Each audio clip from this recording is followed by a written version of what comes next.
Bonjour à tous et bonjour à toutes. Je suis ravi de vous retrouver pour une nouvelle semaine de méditation quotidienne et un verset aujourd'hui pour nous éveiller à la parole de Dieu. Un verset de deuxième livre des Chroniques, chapitre 16, le verset 9, un effet sous la forme d'une promesse aussi pour chacun et chacune d'entre nous.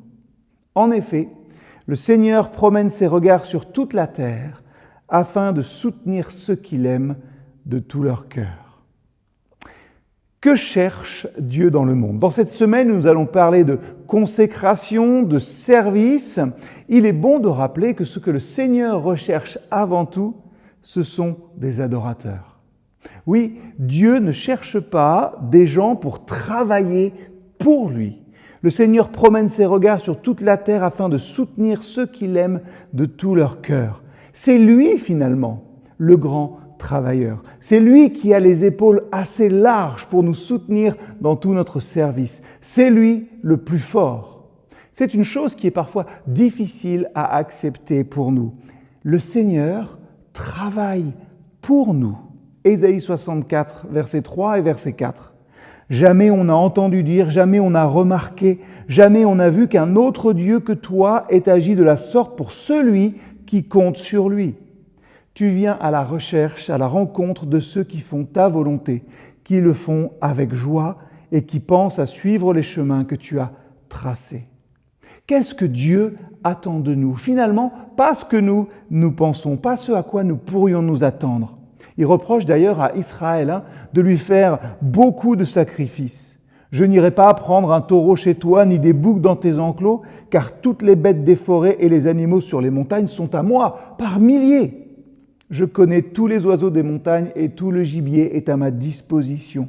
Si j'avais faim, je n'aurais pas besoin de te le dire puisque le monde entier est à moi avec tout ce qu'il contient. Psaume 50. Alors, y a-t-il quelque chose que nous pouvons offrir à Dieu ? Quelque chose qui ne le rabaisserait pas finalement au statut d'un bénéficiaire, de quelqu'un qui aurait besoin de quelque chose ? Oui, je crois.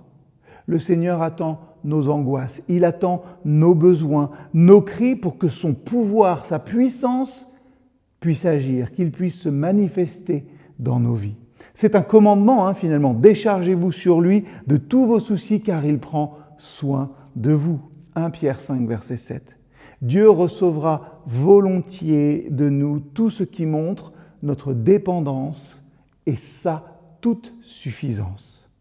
Nos vies, oserais-je dire aussi, nos vies d'église même dépendent du fait de ne pas travailler pour Dieu.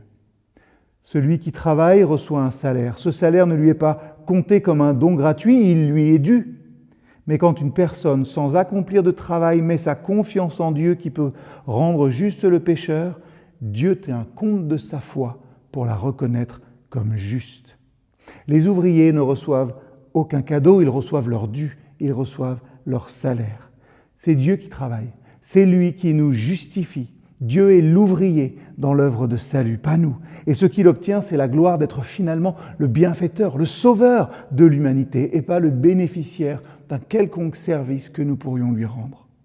À lui toute la gloire, pour sa grâce et son salut. Alors, cette semaine, comment allez-vous manifester concrètement votre adoration ?